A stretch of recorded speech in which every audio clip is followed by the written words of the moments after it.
folks, or good afternoon, depending on where you may be. My name is Chris M, and I'm a developer with the S100E team and also the founder of Steadfast Motors.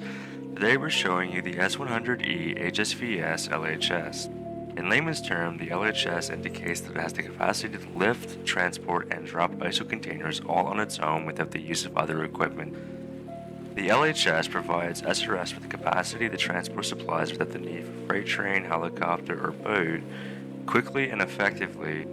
The LHS also provides SRS with the capacity to perform long-term engagement roles through its function as a logistics vehicle for things such as mass casualty incidents.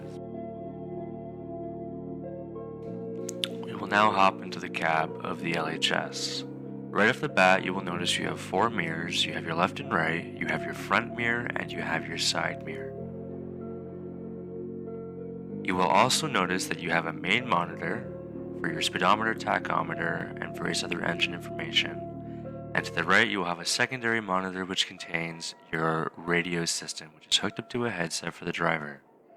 You also have the emergency lights, sirens, control module, and the winch control module, your shifter, your ignition cluster with your automatic and manual shift toggles, your parking brake release, and your hazard lights. On the left-hand side, you have your PTO switch, and you have your high idle override. We will get into these functions shortly.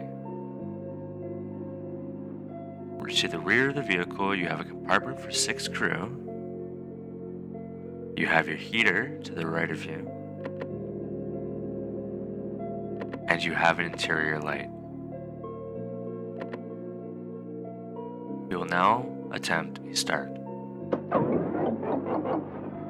Give the vehicle about 5 seconds to run through its startup procedures and to come down to about 550 RPM.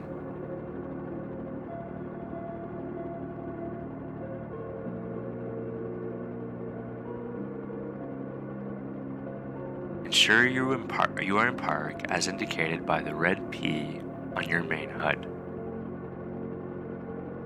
You can choose automatic or manual shift mode. This is at user discretion. On the left-hand side, we have the PTO switch. In any vehicle system that utilizes a hydraulic function, such as hydraulic pistons, it's very common to find a PTO, which means power takeoff.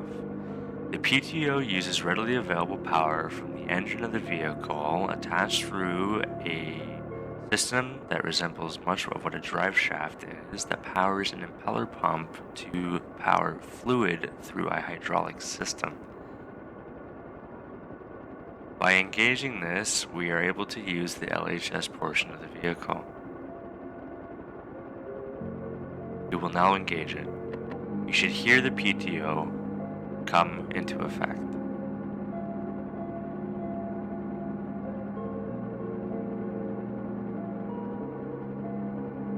Once the PTO is running, we will engage the high idle override. This ensures that we're getting the maximum amount of power efficiency out of the PTO by allowing the engine RPMs to rise so that we get enough pump pressure. This ensures that, for instance, it does not take a long period of time for the hydraulics to contract and expand. For safety, we will now put on our hazards, our beacon lights, and our running lights so that people within the area are aware that we are operating our equipment. As we approach the control module for the vehicle, note that there is PTO, RPM, and hydraulic pressure. If there is not, PTO is not operating properly. Hold for 1 second the automatic storage button until the green light appears. The automatic storage will be complete when the green light begins flashing. Chime is present. Reselect the button in order to use the LHS.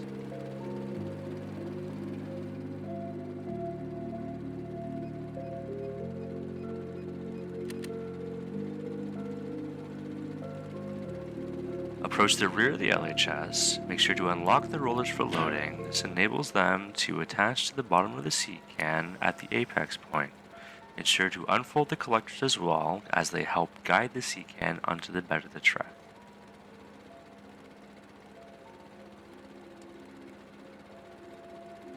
On the side, you will also notice boom rotate left and right and boom extend and retract.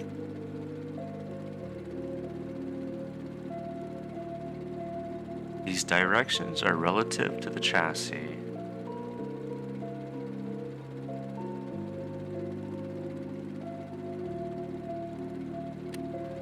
We now begin rotating the boom in preparation for our hookup to an ISO container.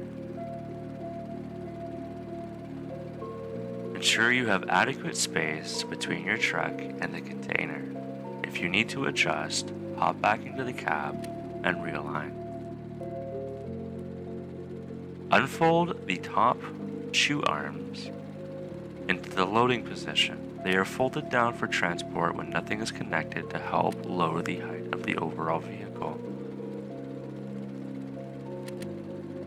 Enable the connections for the ISO container.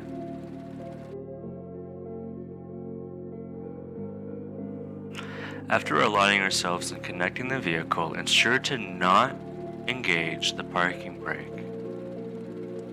Ensure that your shoe is properly connected to the container and begin lifting. The reason we don't engage the parking brake is so that we can allow the truck to roll underneath the container using its own weight.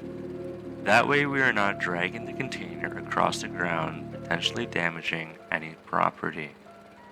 Ensure that the container hits the apex point of the rollers and connects to the sliders. Engage the parking brake.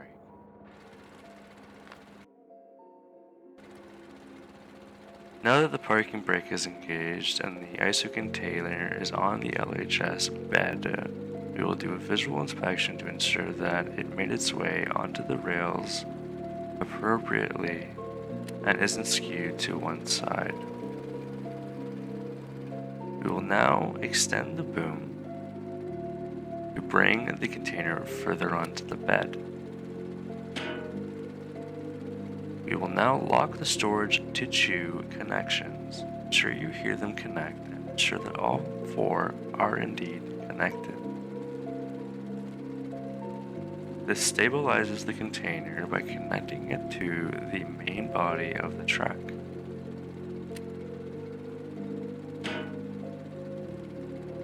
On the right-hand side, ensure to lock the rollers for loading. You should hear them click in and see the hard points inside connected to one another. We will also lock the grip connector. I'll break this ISO container so it doesn't move around in transport.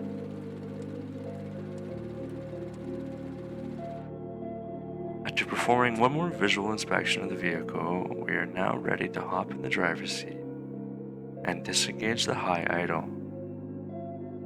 Once the idle drops below 650 RPM, we can safely disengage the PTO. The reason for this is we do not want to damage the PTO because engaging it at high speeds can damage the connection. You are now ready for transport.